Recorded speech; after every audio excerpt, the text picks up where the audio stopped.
Now we're recording. Yep. All right. Yeah.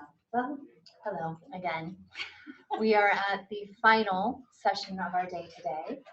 Sarah and I are going to be talking about presence.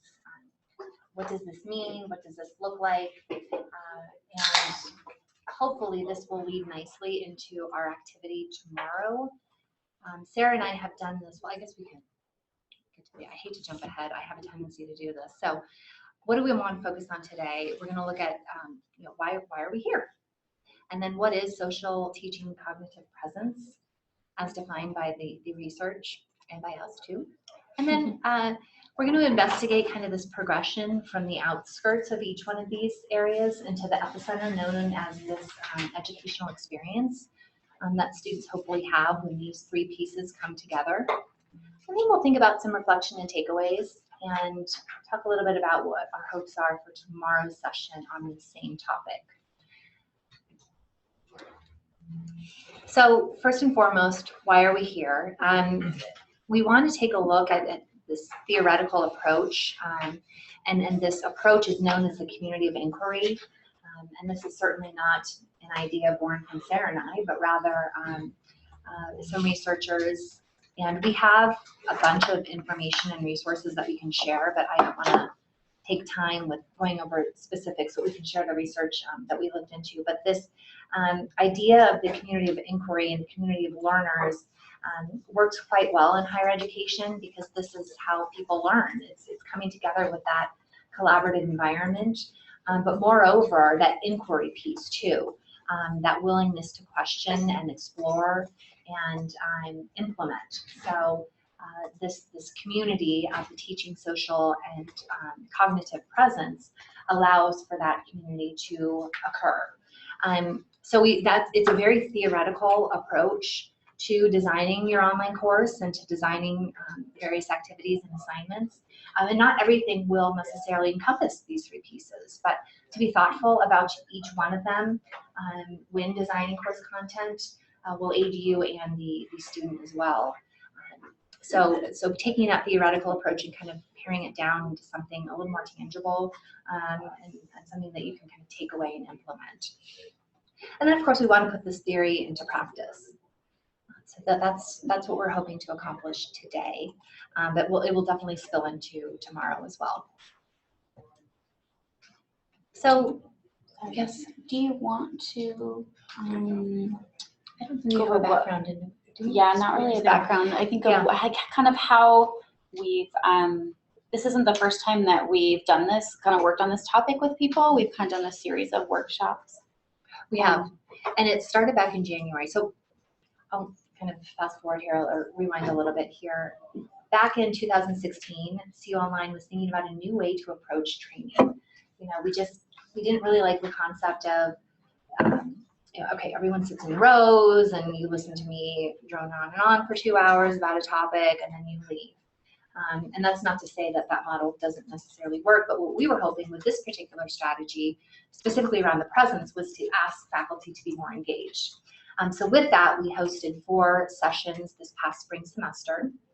We have 3 face-to-face, 1 at ANC or CU Anschutz, and then we had 3 down here, and then 1 virtual. And all with the idea of getting feedback from instructors as to what they think they're currently doing in their courses to achieve social cognitive teaching presence.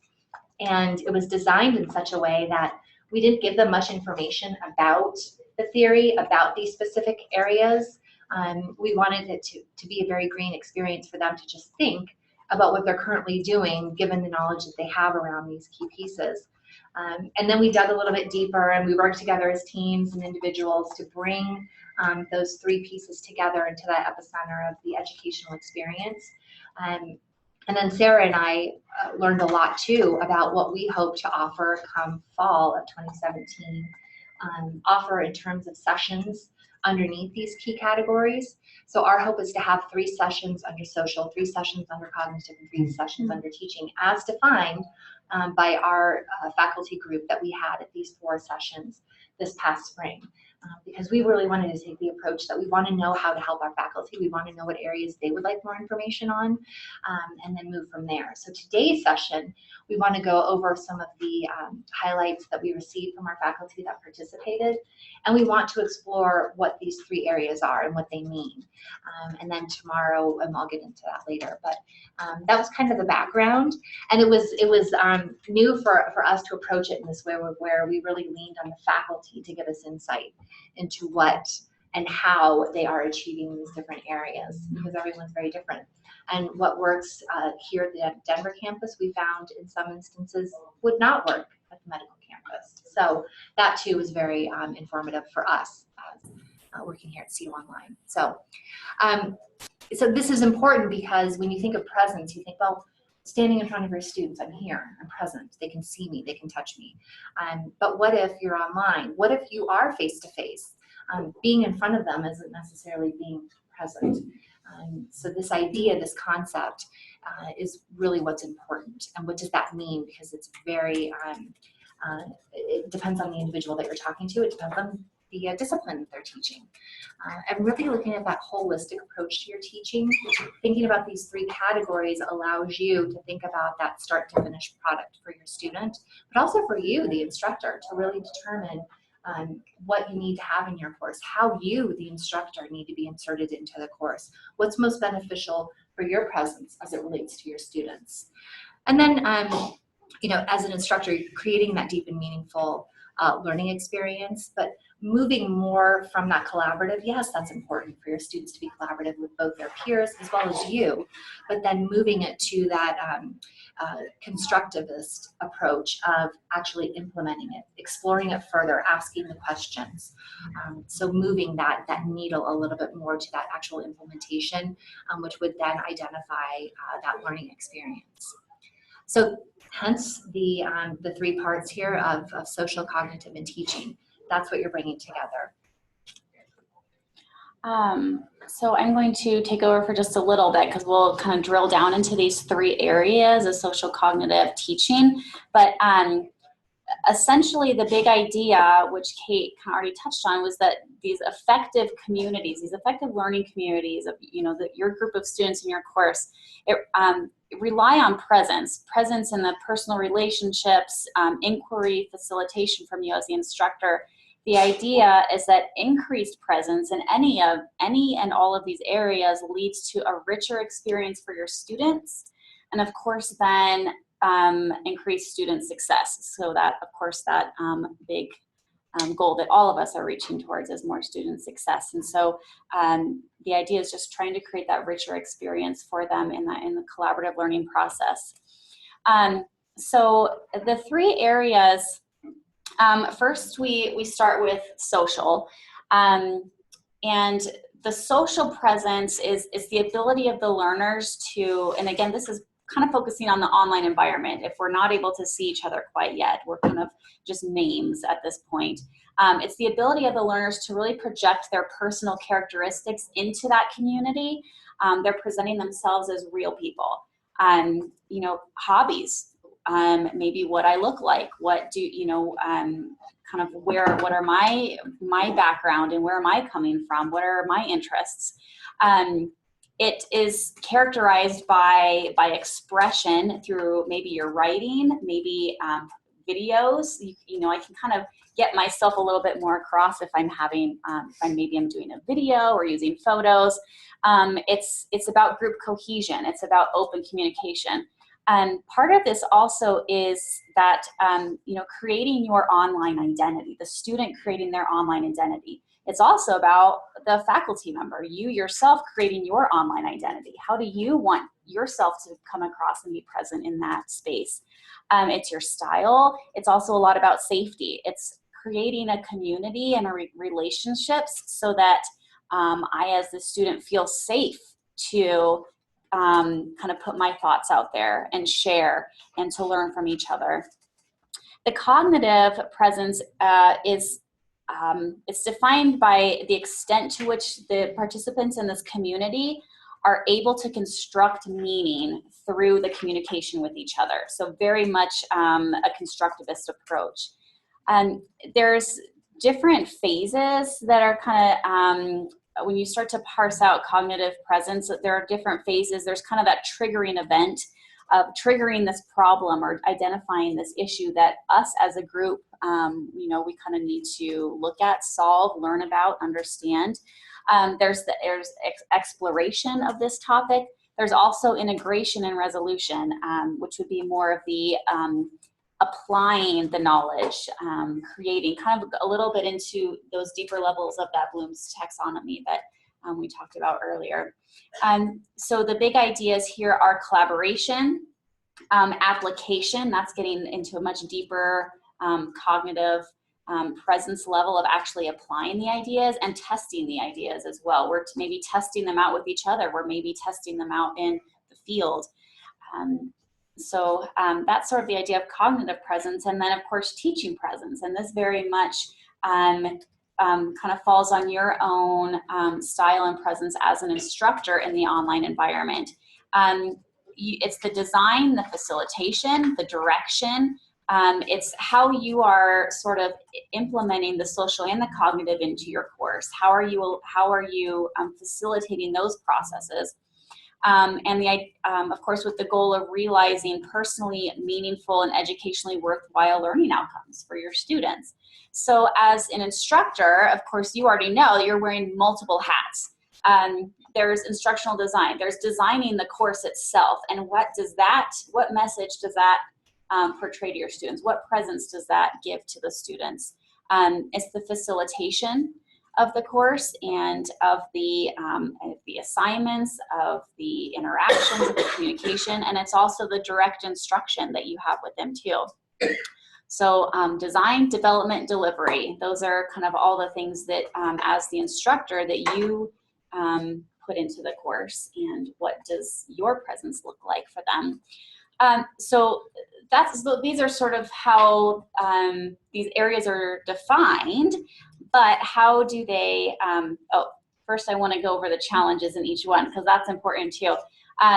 So in the social area, the challenge really is, especially in the online environment, moving from a surface socio-emotional level to a deeper educational purpose. We are here, after all, for education and learning, not just to become friends. So there is that part of, building the relationships with each other, but the idea is to move it past that and say, okay, now that we kind of have this relationship built with each other, we can move past that. How do we get to a deeper collaborative learning experience with each other? The challenges in cognitive presence online are, and you know what, I got these mixed up. Okay, I just realized that. Okay, flip-flop these. So I'm going to actually look over to that red box. The challenges in cognitive presence are in moving past that exploration phase, moving past that sort of base level of the Bloom's taxonomy, moving it to that deeper phase. So, and the reason that this is challenging in online environments is because of a lot of times how we organize or how we design our discussions. A lot of discussions sort of naturally, I think, end up being just an exploration. And we're going out, we're exploring these different things. There were some articles we read, maybe some videos we watched, and we're sort of exploring that. And I'm kind of putting my ideas out there, but getting into designing our discussions better so that we move past exploration into a much more collaborative effort to come up with new ideas, to apply some of these different ideas, to maybe let's look at the opposite side of things and not just explore what I read, but I want to get deeper into that. The yellow box in the middle, that's actually supposed to be the teaching one. So that the challenges as a teacher, of course, are you're balancing facilitation, instruction, and the design of your course. You have all three hats. You have a dual or tri role sort of moderating and shaping this direction of the course. You're also designing your course as well. So those, I don't need to tell you too much about the challenges of being an instructor because you already know all of that. So the way that they move together is in this Venn diagram. So if we have the social presence, the cognitive presence, and then also you as the instructor, your presence there, the idea is that an excellent educational experience for a student would draw on all three of these in some sort of way, and it brings you to the middle. And that we're keeping all three of these in mind in a very purposeful way. The idea is creating that better experience for them. So I think an example might be you have, maybe some good, the way that you are facilitating an assignment, there might be some excellent cognitive applications there, and so you might kind of fall in this orange area. However, am I learning from any of my peers as a student? And so that's kind of where we want to, okay, maybe, I have this excellent assignment. However, what I've left out is maybe a way for the students to learn from each other. And so I'm going to kind of pull in an idea from the social presence area. That's kind of the way to think about it, is looking at any of your specific activities, assessments, discussions, assignments, projects, anything like that. Because we're not looking at all of these as trying to take a whole course and bring all these different areas in. Because like Kate said, sometimes you might not use all of these different areas, which is completely fine. It's trying to rethink some of these experiences and how are we bringing all of them in. All of these, the other text around here, and I have a handout that sort of shows this. These ones specifically are pulled from the sessions that Kate mentioned that we did this spring. And so these are just examples of what CU Denver faculty have came up with when we kind of did these sessions, and we had some kind of group activities and reflection on what instructors are doing. And so these are all different things that they're examples that they're doing. And so we wanted to highlight them for your benefit, that you could see what other people are doing and maybe get some ideas in how to enhance your own courses. Some of the examples, just using humor. This was one of my favorites. I forget. No, I don't think she's here. Yes, it's Lindsay. Using Jurassic Park and Jeff Goldblum in a humorous way to start off a conversation about ethics and biology. So just different things like that. Using guest lecturers, creating groups purposefully with different backgrounds instead of random groups. So feel free to look through the handout and you can apply anything to what you're doing and maybe add your own too. What I also wanted to point out though is that there is in the literature itself, these are the ideas that come from the research that's been done about the community of inquiry. And so these are also excellent ideas of areas to incorporate into any learning experience. Some of them, the reason that we wanted to share with you what the faculty are doing too is what the faculty who attended the sessions have indicated is maybe a little bit more specific than what comes directly from the literature. It might not be as applicable. So we wanted to kind of highlight these too. I think a good example of sort of, does this work for me or not, is the idea of emoticons. Do we use emoticons in discussions? And this was probably, I think, one of the most interesting takeaways that we learned from working with Denver campus faculty versus the Anschutz campus faculty, where someone on the Anschutz campus said, these are, we're all kind of in the clinical setting with these students. People are our colleagues. We're colleagues with them in the clinical setting, and it's, we're trying to maintain sort of that professional balance as well, and we try and get away from using emoticons. Mm-hmm. So whereas it might work in other instances. Right. And that just lends to the idea of do what's comfortable for you. Mm-hmm. If you're not a humorous person, then please do not attempt to start using humor in your course, because it will fail. I don't necessarily think I am, so it would be a struggle for me. So this list in front of you are ideas, are thoughts that your colleagues have come up with as a roadmap for you to start thinking in this way, and maybe identifying what you're already doing successfully.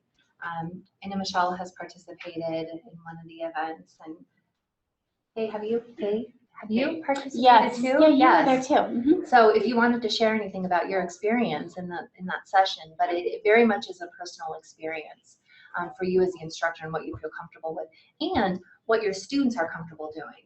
I think it's interesting to note that sometimes you may have ESL students that are not comfortable necessarily maybe doing a video of themselves. They're not comfortable with their English language skills at this particular moment in time. So making that a requirement in order to build that social engagement might be off-putting. So in a way, you do have to kind of assess where your students are at and what their preference is. But you, the instructor, can definitely take the lead and offer it as a suggestion. You know, if you'd like, you may share an image of yourself if you're not comfortable sharing a video of yourself. But the idea here is this is just a guide to help you understand the varying ways that you can accomplish these 3 different areas within your course. But yeah, the emoticons was interesting. And then another thing I was thinking about is exclamation points. I am a heavy user of exclamation points. And for me, it can mean one thing to one person, and another, it could indicate anger. It could indicate enthusiasm because you're not there. You're not there to elicit that response that you would with your vocal range. But that's something else. That's achieving social presence in a way. So you could very well be doing all of these things, and I tip my hat to you. But let's think through this in a very thoughtful way and methodical way, so that you can start to identify these things, and then it kind of becomes second nature. Again, not everything needs to include these voices, but it is that engagement piece that I think we're all striving to understand. How do we accomplish that? So these sessions helped us identify and working to identify some more pointed sessions that we want to offer in fall around exactly that. How do we accomplish this? I think there are some that seem natural, discussions, videos, group projects, but when we dig a little deeper, how else can we accomplish social, cognitive, and teaching presence? So, does anyone have any thoughts so far? Because we really love the whole, sharing and learning from what people think about this. I don't think it's super related, but it's interesting because we were just tasked with students wanted a way to socially connect with each other outside, outside the class, but they wanted to think about how to incorporate that in the class. And for me, that's problematic because throughout all of my grad school programs, it was like, oh, we had Facebook, or we had like a Yahoo group when those were popular, because it's not safe in your campus course to be able to kvetch about things that your instructor might see. So, yes. So it's just interesting, students want to be able to socially connect, but for me, I kind of want to be like, okay, start your own. And these are students in your program that's fully online, right? Right. It's fully online, so they don't have the built-in opportunities already. And it's not a cohort model or anything like that either. So, well, and that's another piece of the puzzle too, is social media, and what does that mean? this week? Yes, and institutions are looking at students' social media when they are applying, and then when they get accepted. And then what does that mean for the faculty member if you want to build that social connection? Is that intrusive? I mean, I highly doubt most students would want to friend their instructor during the class, but even setting up a face group. Some of them do though. Yeah. When I used to teach, I was like, no. So you have to draw the line, right? Because it's an interesting concept of wanting to have the friend tally. I have over 1,000 friends, and so it's that concept of where's that line? Is there a line? Maybe not for some, whereas others there definitely is, as we saw with the emoticon example. It's about that comfort and what you're wanting to accomplish there that you can't accomplish within the Canvas course. So that's a good point. And students do want to be able to commiserate at times, I imagine. But is that healthy? And as the instructor, can you welcome that feedback into the course so that it is that safe environment that we talked about? Or is that just not, is that not beneficial at all from a faculty perspective to get those complaints? Like, I hear you, but I'm not changing this, and here's why. That's why that assessment piece, not just at the end of the term, but throughout, simple questions, asking them where they're at, what's working, what's not, what do you think of this? You know, Daryl was thinking about including more video, but he's going to ask his students first, is this something you'd like to see? So I think that that's also a social piece of it, is including your students in any changes or non-changes that you make in your course. So thank you, Renee. That was interesting. Any other thoughts? For us, it's, you know, we have a class of 700 students, and just Right. recognizing you can't please everyone, and they all have different learning styles or social styles, and so any recommendations on like how to cast kind of a big net, but not isolate people or offend people, or Yeah. And I think that's where that both the cognitive piece comes in and the teaching piece, because with a large group like that, you have to lean on your other students to help facilitate that collaboration, that inquiry, that kind of pondering, that triggering event, and then how they're going to solve that, either independently or as a group. So it is very much that group work, or somehow those collaborative groups that work together that can lean on one another, because as the instructor, you just simply cannot manage that large, even with facilitators. It's impossible at times to build that community. But as the instructor, you find those areas where you should insert yourself, because it will help with the overall growth of the students. Whether you have 5 students in your class or whether it's 700. And you need to be able to note those points within the discussion or the assignment or the paper where someone nailed it. And here's why. And here's why you need to be aware of this. So it's that facilitation piece as the instructor. But that means combing through all of that. That means being engaged with what your students are submitting. So it's a tall order. Okay. I used Piazza for the first time this past Great. semester, Yeah. and the students seemed to like it. They couldn't say bad things about someone else or whatever, it's right out there, but they could help each other instead of just all these emails to me asking me, you know, mother, what do I do? And it seemed to help them feel connected, and that they could say, well, I found that information, it's on this page, or, you know, I found this or whatever, and it seemed to help them engage with each other a little bit better. I mean, I'm not an expert in it. I don't know if anybody else used Piazza at all, or how do you spell that? Like a pizza on Piazza. Piazza. Yeah, it's an app within Canvas. Yeah. So it's essentially a different type of a discussion board for your students. That it goes a little bit more robust. You can have different categories within it. You can search. That's what I really like about it, is being able to, is a search function. So that if a student has a question about something, they can first search a term or a word to see if someone else has already asked that. You can also post anonymously, which is another reason I really like it. So if someone has what they feel like might be sort of a stupid question, or they don't want maybe the instructor to know that they didn't capture something, and You can, as the instructor, see who the anonymous are. They just can't see each other's. So you can see? Okay, that's good to know. But yeah, it's an app within Canvas that you can install. So I'm glad to know that it was, because I haven't heard of a lot of people who've used it, so I think that's really good to know. Yeah, I mean, I think it could be used a lot more. It was just a trial, but they seem to like, and I liked watching them help each other. Hey, I found that answer, it's on this page, or I'm struggling with this. Anybody else have trouble? And just to sit back, because you tend to want to run in there and help them and rescue them. Right. As graduate students, they should help each other.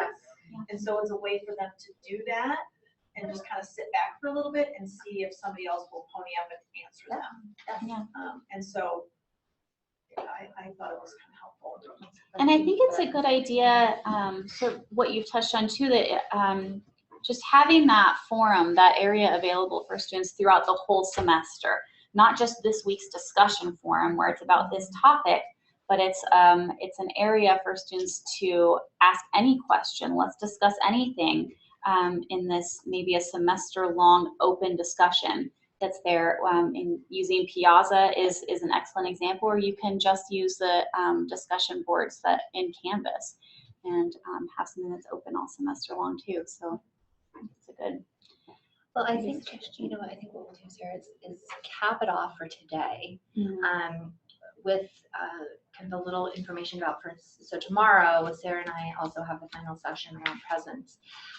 So what we would like is for you to bring your own educational experience, whatever that may be. Is it a discussion assignment, a group project, or maybe it's something that you were thinking about implementing into your course but you haven't yet? And when we say bring it, you know, obviously you're bringing your laptop, so it's on there hopefully. But if you wanted to print that out and work on your text as kind of that low-tech approach that Sarah and I have taken actually with this series. So the idea is that we're going to walk through this process of creating that educational experience by identifying in your current particular educational experience that you want to use for tomorrow, where's social, where's teaching, where's cognitive, and helping you to see where those items are. And if you can't identify them, we can work together. And then hopefully at the end of that session tomorrow, you'll have that final product that you can put into your course if you so choose. And we'll kind of see what we feel like, if you want to work independently, if you want to work as a group. But Sarah and I will have these slides up again tomorrow so that you can remind yourself. Obviously, you have to print off as well to help jog your memory in terms of some examples of achieving these different areas. But really, I want it to be hands-on tomorrow, working through an actual course item that you can either revise in your course or implement and start using in your course. So that sounds great. I think that's all we have on the official agenda, but feel free to stay and work as long as you like. Otherwise, we'll see you tomorrow. Thank you. Thank you all so much.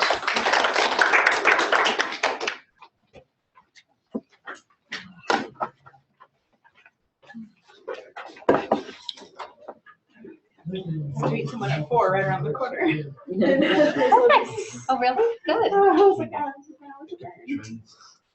You're getting more trail mix than me. We didn't think anyone would complain if we got done. Yeah. Well, there's always someone. A half hour. I think you're driving the bus from entries to the shuttle over here too, so I can't even do like. Yeah, I know my bus.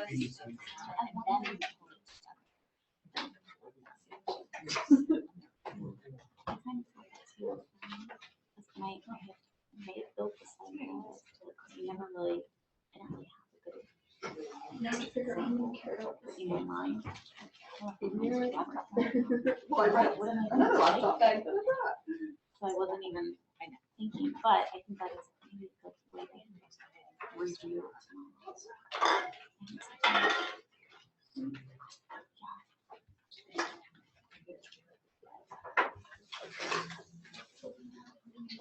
This is just such a long day.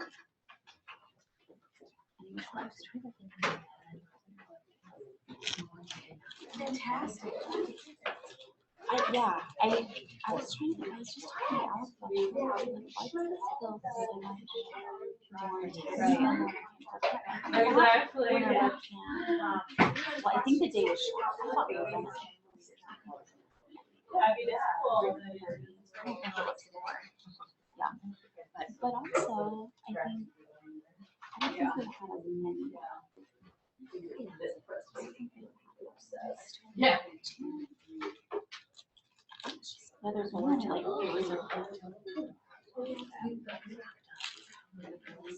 you were proud.